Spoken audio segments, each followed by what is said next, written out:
పద్మ తూర్పుగోదావరి జిల్లాలో ఓ చిన్న ఊరిలో జన్మించింది. చిన్ననాటి నుంచే బుద్ధిమంతురాలిగా పేరు సంపాదించింది తను. తల్లిదండ్రుల ఆశీర్వాదాలతో, వారి సపోర్టుతో చదువులో ఎల్లప్పుడూ ముందు ఉండేది. తనకి చిన్నప్పటి నుంచి ఒకే ఒక కల, సాఫ్ట్వేర్ ఇంజనీర్ కావాలి అని. ఆ కల కోసం ఆమె రోజు రాత్రి కష్టపడేది. ఇంజనీరింగ్ పూర్తి చేసిన వెంటనే హైదరాబాదులో ఒక మంచి కంపెనీలో ఉద్యోగం కూడా దక్కించుకుంది. పల్లెటూరి అమ్మాయి. పెద్దగా పట్టణ జీవితం తెలియకపోయినా కూడా తన తెలివితేటలతో ఎప్పటికప్పుడు అడ్జస్ట్ అయ్యింది. స్వతంత్రంగా జీవించడమే ఆమెకు గర్వకారణంగా ఉండేది. ఒకరోజు ఆఫీస్కి వెళ్తున్న సమయంలో లిఫ్టులో ఒక యువకుడితో పరిచయం జరిగింది పద్మకి. సూటిగా, మర్యాదగా మాట్లాడే ఆ యువకుడి పేరు సునీల్. మొట్టమొదటి మాటలే అంత సానుభూతిగా ఉండడంతో పద్మ అతనితో స్నేహం చేయడానికి ఏమాత్రం కూడా అస్సలు వెనకాడలేదు. రోజులు గడుస్తున్న కొద్దీ స్నేహం బలపడింది. నిశితంగా మాట్లాడే అతడి నైజం, జీవితం గురించి చెప్పే ఆత్మీయత పద్మ మనసులో స్థిరపడిపోయింది. దాంతో కొద్ది నెలలకే ఆ స్నేహం కాస్త ప్రేమగా మారింది. ఇద్దరు ఒకరికొకరు తమ జీవిత కథలు చెప్పుకుంటూ, కలలు షేర్ చేసుకుంటూ, తమ భవిష్యత్తులో కలిసి ఉండాలనే ఆశ కలగజేసుకున్నారు. రెండు కుటుంబాలు అంగీకరించడంతో పెళ్లి పెద్దల ఆశీర్వాదాలతో ఎంతో ఘనంగా జరిగిపోయింది. అప్పుడు పద్మ అనుకుంది, ఇక్కడి నుంచి తన జీవితం, నిజమైన జీవితం మొదలవుతుంది అని. పెళ్లి తర్వాత మొదట కొన్ని నెలలు కలల ప్రపంచంలా గడిచాయి. విదేశీ ట్రిప్స్, ఖరీదైన బహుమతులు, రోజు కొత్త ఆశ్చర్యాలు. పద్మ జీవితం నిజంగానే ఒక పుట్టినరోజు రోజువారీలా ఉండేది. కానీ ఆ ఆనందం ఎక్కువ కాలం నిలబడలేదు. మెల్లగా మార్పులు మొదలయ్యాయి. సునీల్ ఆమెను పట్టించుకోవడం తగ్గించేశాడు. నిశ్చితంగా ఉండే సంభాషణలు నిశ్శబ్దంగా మారిపోయాయి. సాయంత్రం ఇంటికి ఆలస్యంగా వచ్చేవాడు. మొబైల్ ఎప్పుడూ సైలెంట్లో ఉండేది. కొన్నిసార్లు అర్ధరాత్రి బయటకు వెళ్ళిపోయే సందర్భాలు కూడా పద్మ గమనించింది. ఆమె ప్రశ్నిస్తే బిజినెస్ కొలీగ్కి ఎమర్జెన్సీ వచ్చింది అని సమాధానాలు ఇచ్చేవాడు సునీల్. ఒకరోజు అనుకోకుండా అతడి యొక్క ల్యాప్టాప్లో కొన్ని ఫోటోలను చూసింది పద్మ. అవి చూసి కంగారు పడ్డ ఆమె కొన్ని మెసేజ్లను కూడా చదివింది. సునీల్ మరో మహిళతో తీవ్రమైన సంబంధం కలిగి ఉన్నాడని ఆమెకు దాంతో అర్థమైంది. ఆశ్చర్యం, బాధ, కోపం, అసహనం అన్నీ ఒక్కసారిగా కలిసొచ్చాయి. ప్రశ్నించగానే అతడి ముఖం మారిపోయింది. ప్రేమతో మాట్లాడే వ్యక్తి ఒక్కసారిగా ఉగ్ర రూపంలోకి మారిపోయాడు. నీవు ఎవరు నన్ను ప్రశ్నించడానికి అన్నట్లు ఆవేశంతో బదులిచ్చాడు. మాటలు పక్కకు పోయాయి. బెదిరింపులు మొదలయ్యాయి. దాంతో పద్మకు అర్థమైంది, ఈ సంబంధం లోతుల్లో ఎన్నో మాయలు ఉన్నాయి అని. ఆమె ఆ రోజంతా రాత్రి నిద్రపోలేదు, ఏడుస్తూనే ఉంది. ఉదయం అతడు చక్కగా వచ్చి ఇలా అన్నాడు, నన్ను పద్మ క్షమించు. మనిద్దరం ఒక 10 రోజులు ట్రిప్కి వెళ్దాం. మన సమస్యలన్నీ అక్కడ మాట్లాడుకుందాం, పరిష్కరిద్దాం అని. ఆమె లోపల అనుమానం ఉన్నా, ఒకవేళ ఇదే మార్గం మా సమస్యలు తీరేలా చేస్తుందేమో అనే ఒక ఆశతో ఆమె ఒప్పుకుంది. ఆ ట్రిప్ మొదలైంది. ఓ డామైన్ రిసార్ట్ వైపు. హైదరాబాద్కి 6 గంటల దూరంలో, అడవుల మధ్యలో ఓ ప్రైవేట్ విల్లా. అక్కడికి వెళ్ళిన రోజు సాయంత్రం అతడు ఆమెకు తినిపించాడు, నవ్వాడు, మాట్లాడాడు.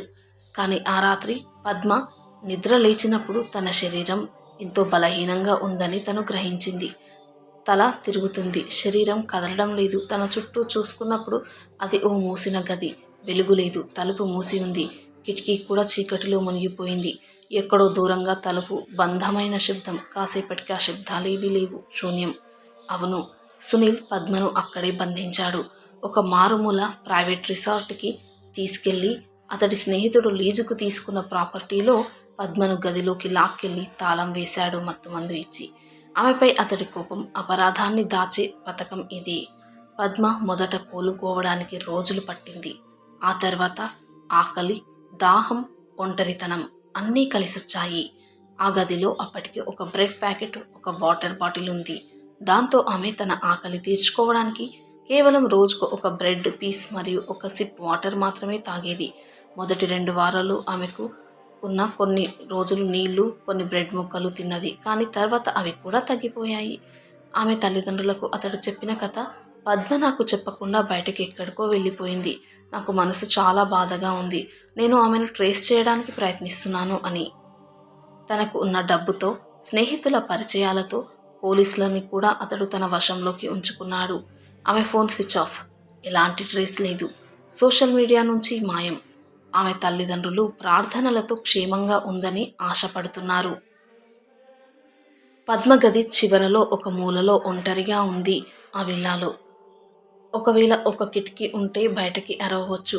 కానీ ఇక్కడ ఆ కిటికీ కూడా లోపలి వైపే ఉంది. అప్పుడప్పుడు వర్షం వస్తే గోడ పక్కన నీళ్లు చుక్కగా పడేవి. వాటితో బతికే ప్రయత్నం. బ్రెడ్ లేకుండా 4 రోజులు.